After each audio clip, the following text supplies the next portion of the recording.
রহস্যময় প্রাচীন কাহিনীতে আপনাকে স্বাগতম। মেরি সেলেস্ট, ইতিহাসের সবচেয়ে রহস্যময় ভুতুড়ে জাহাজ। 1872 সালের 5 ডিসেম্বর আটলান্টিক মহাসাগরের মাঝখানে একটি জাহাজ পাওয়া যায়, যার নাম কি মেরি সেলেস্ট ই। জাহাজটি ছিল অক্ষত, সমস্ত মালপত্র ঠিকঠাক ছিল, এমনকি নাবিকদের খাবারদাবারও হাত লাগানো অবস্থায় ছিল। কিন্তু সবচেয়ে অদ্ভুত ব্যাপার হল, জাহাজের একটিও নাবিক বা যাত্রী সেখানে ছিল না। ঘটনার শুরু। মেরি সেলেস্ট ছিল একটি ব্রিটিশ আমেরিকান জাহাজ, যা ক্যাপ্টেন বেঞ্জামিন ব্রিগস এর নেতৃত্বে নিউ ইয়র্ক থেকে ইতালির জেনোয়ার উদ্দেশ্যে রওনা দিয়েছিল।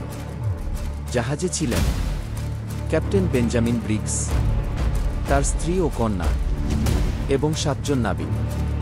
তারা 1872 সালের 7 নভেম্বর নিউ ইয়র্ক থেকে যাত্রা শুরু করে।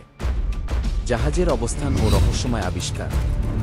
1 মাস পরে 5 ডিসেম্বর 1872 সালে ডে গ্রাসিয়া কি নামের একটি ব্রিটিশ জাহাজ মেরি সেলেস্টকে পরিত্যক্ত অবস্থায় দেখতে পায়। জাহাজটি ধীরে ধীরে ভেসে চলেছিল, কিন্তু আশ্চর্যের ব্যাপার হল, জাহাজের ভিতরে খাবার ও পানীয় অক্ষত ছিল। কোনো লুটতরাজ বা লড়াইয়ের চিহ্ন ছিল না। নাবিকদের কাপড়, জিনিসপত্র সব ঠিকঠাক ছিল। জাহাজের একমাত্র লাইফবোটটি নিখোঁজ ছিল। সবচেয়ে অদ্ভুত ব্যাপার, নাবিকদের শেষ অবস্থানের রেকর্ড ছিল 2-5 নভেম্বর, যা দেখায় যে তারা স্বাভাবিকভাবেই চলছিল। কিন্তু এরপর তারা সবাই গেল কোথায়? সম্ভাব্য ব্যাখ্যা। বছরের পর বছর গবেষণার পরও এই রহস্যের কোনো চূড়ান্ত সমাধান পাওয়া যায়নি। তবে কয়েকটি তত্ত্ব প্রচলিত আছে। 1. জলদস্যু প্যারেজ আক্রমণ। অনেকে মনে করেন জলদস্যুরা আক্রমণ করেছিল, কিন্তু আশ্চর্যের বিষয় হল, জাহাজের মূল্যবান জিনিসপত্র যেমন খাবার, মালপত্র, এমনকি দামি জিনিসও ঠিকঠাক ছিল।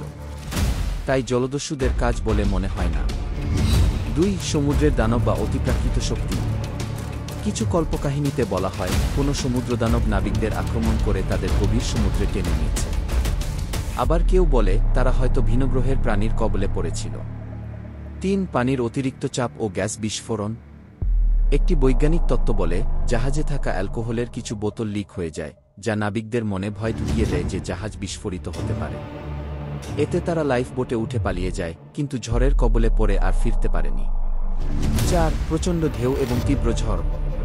কিছু বিশেষজ্ঞ মনে করেন, হয়তো সমুদ্রে তীব্র ঢেউ ও ঝড়ের কারণে ক্যাপ্টেন নাবিকদের নিয়ে লাইফবোটে নেমেছিলেন, কিন্তু পরে তারা হারিয়ে যান। আজও রহস্য রয়ে গেছে। 1872 সালের এই রহস্যময় ঘটনাটি আজও ইতিহাসের সবচেয়ে ভয়ঙ্কর ও রহস্যজনক অমীমাংসিত ঘটনার একটি। কেউ জানে না ওই জাহাজের ক্রুরা কোথায় গেল, তারা কিভাবে হারিয়ে গেল, আর কেন তারা একটি সম্পূর্ণ নিরাপদ জাহাজ ছেড়ে পালালো। তুমি কি মনে করো? সত্যিই কোনো অলৌকিক শক্তির কাজ ছিল, নাকি বিজ্ঞানের কোনো ব্যাখ্যা থাকতে পারে? সাবস্ক্রাইব করে পাশে থাকা বেল আইকনটা ট্যাপ করুন।